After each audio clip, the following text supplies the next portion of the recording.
प्रिय व्यूअर, दृष्टि आईएएस के ऑडियो आर्टिकल प्रोग्राम में आपका स्वागत है। आज का हमारा आर्टिकल द हिंदू में प्रकाशित लेख Mahakumbh 2025 despair and hope at the lost and found centre के सारांश पर आधारित है। इसमें टीम दृष्टि के इनपुट्स भी शामिल हैं। यह आर्टिकल सामान्य अध्ययन प्रश्न पत्र 1 के कला एवं संस्कृति खंड से जुड़ा हुआ है। तो आइए आर्टिकल की शुरुआत करते हैं।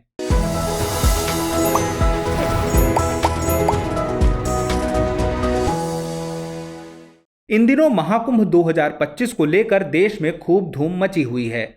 दरअसल उत्तर प्रदेश के प्रयागराज में 45 दिवसीय महाकुंभ मेला 2025 शुरू हो गया। इसकी शुरुआत 13 जनवरी को पहले शाही स्नान से हुई, जिसमें तकरीबन 60 लाख श्रद्धालुओं ने त्रिवेणी संगम में डुबकी लगाई। महाकुंभ हर 144 साल में एक बार आयोजित होता है और इसे दुनिया का सबसे बड़ा धार्मिक आयोजन माना जाता है। इस बार के महाकुंभ में लगभग 40 करोड़ श्रद्धालुओं और तीर्थयात्रियों के आने की संभावना है।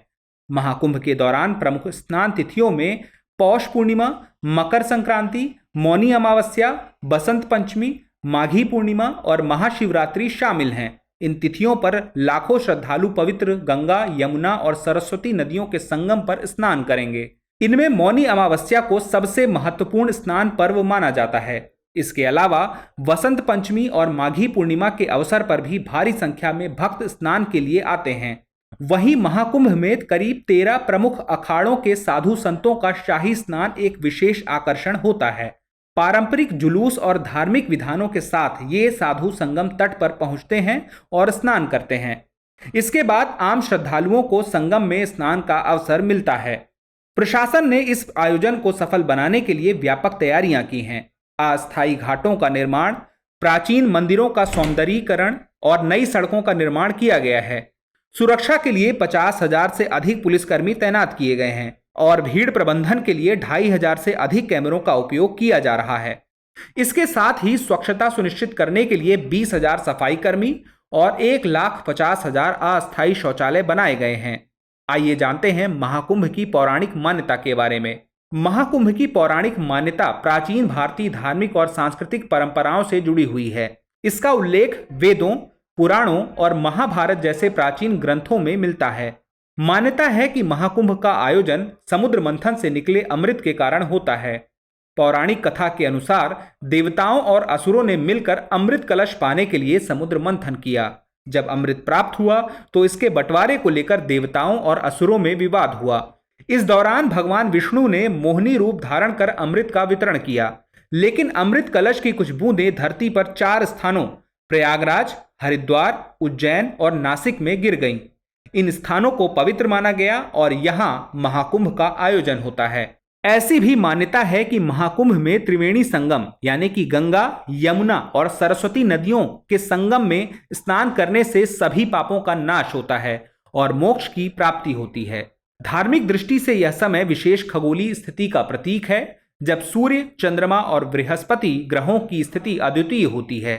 इस खगोलीय संयोग को शुभ और आध्यात्मिक ऊर्जा का समय माना जाता है, जो श्रद्धालुओं के लिए अद्वितीय महत्व रखता है। कुंभ मेले का उल्लेख स्कंद पुराण, पद्म पुराण, महाभारत जैसे ग्रंथों में मिलता है। महाभारत में वर्णित है कि पांडवों ने भी प्रयागराज में गंगा, यमुना और सरस्वती के संगम पर यज्ञ किया। स्कंद पुराण में प्रयागराज को तीर्थराज कहा गया है। रामायण में भी गंगा और संगम स्थल के महत्व को रेखांकित किया गया है। इन ग्रंथों में कुंभ स्नान को मोक्ष प्राप्ति का मार्ग बताया गया है। आइए जानते हैं महाकुंभ 2025 के आयोजन स्थल और महत्व के बारे में। प्रयागराज, जिसे प्राचीन काल में प्रयाग कहा जाता था, भारतीय इतिहास और संस्कृति का केंद्र रहा है। यहाँ महाकुंभ का आयोजन भारत की सांस्कृतिक और धार्मिक विरासत का प्रतीक है। महाकुंभ विश्व का सबसे बड़ा धार्मिक आयोजन है। महाकुंभ 2025 में लगभग 40 करोड़ श्रद्धालुओं के आने की संभावना है। यह आयोजन केवल धार्मिक आस्था तक सीमित नहीं है, बल्कि यह भारतीय संस्कृति और सामाजिक विविधता को एकजुट करने का कार्य करता है। कुंभ मेले में संगम में स्नान करने को आत्मा की शुद्धि और पापों से मुक्ति का मार्ग बताया जाता है। साधु संतों और विभिन्न अखाड़ों की उपस्थिति इस मेले को विशिष्ट बनाती है। यहाँ यज्ञ, कथा, प्रवचन और धार्मिक अनुष्ठान होते हैं, जो श्रद्धालुओं के लिए आध्यात्मिक अनुभव प्रदान करते हैं। नागा साधु और अन्य साधु समुदायों का समागम मेले की मुख्य विशेषता है। केवल धार्मिक आयोजन नहीं है, यह केवल धार्मिक आयोजन नहीं बल्कि यह सामाजिक समरसता और आध्यात्मिक जागरूकता का मंच है। यह समाज में शांति, भाईचारे और एकता को बढ़ावा देता है। विभिन्न संस्कृतियों और पृष्ठभूमियों के लोग यहाँ एकत्र होकर समान उद्देश्य से जुड़े रहते हैं। तो चलिए जानते हैं कुंभ मेले के आर्थिक और सामाजिक प्रभाव क्या हैं। महाकुंभ का आयोजन स्थानीय और राष्ट्रीय अर्थव्यवस्था को प्रोत्साहित करता है। मेले के दौरान लाखों पर्यटक आते हैं, जिससे होटल, परिवहन और स्थानीय व्यापार को बढ़ावा मिलता है। साथ ही इस दौरान लाखों लोगों को अस्थायी रोजगार मिलता है। इस आयोजन से क्षेत्रीय इंफ्रास्ट्रक्चर में सुधार भी होता है, जैसे सड़क निर्माण, जल प्रबंधन और सार्वजनिक सुविधाओं का विस्तार आदि। आइए जानते हैं महाकुंभ 2025 के प्रशासनिक और सुरक्षा प्रबंधन के बारे में। महाकुंभ में प्रशासन ने एक विस्तृत योजना तैयार की है। लाखों लोगों की भीड़ को नियंत्रित करने के लिए विशेष उपाय किए गए हैं। भीड़ प्रबंधन, ट्रैफिक नियंत्रण और आपातकालीन सेवाओं के लिए आधुनिक तकनीकों का उपयोग किया जा रहा है। इसमें ड्रोन कैमरों, सीसीटीवी और डिजिटल मैप्स जैसी तकनीकों का उपयोग प्रशासनिक व्यवस्था को सरल और प्रभावी बनाने के लिए किया जा रहा है। स्वास्थ्य सेवाओं के लिए अस्थायी अस्पताल और प्राथमिक चिकित्सा केंद्र स्थापित किए गए हैं। वहीं लाखों लोगों की उपस्थिति से स्वच्छता और पर्यावरणीय समस्याएं उत्पन्न होती हैं।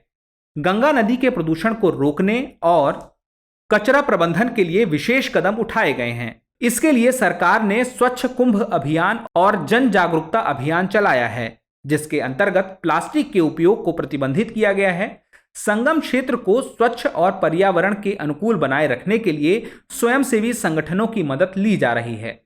आइए जानते हैं महाकुंभ का अंतर्राष्ट्रीय महत्व क्या है। महाकुंभ का अंतर्राष्ट्रीय महत्व उसकी आध्यात्मिक, सांस्कृतिक और सामाजिक विशेषताओं के कारण है, जो इसे विश्व भर में विशिष्ट पहचान दिलाता है।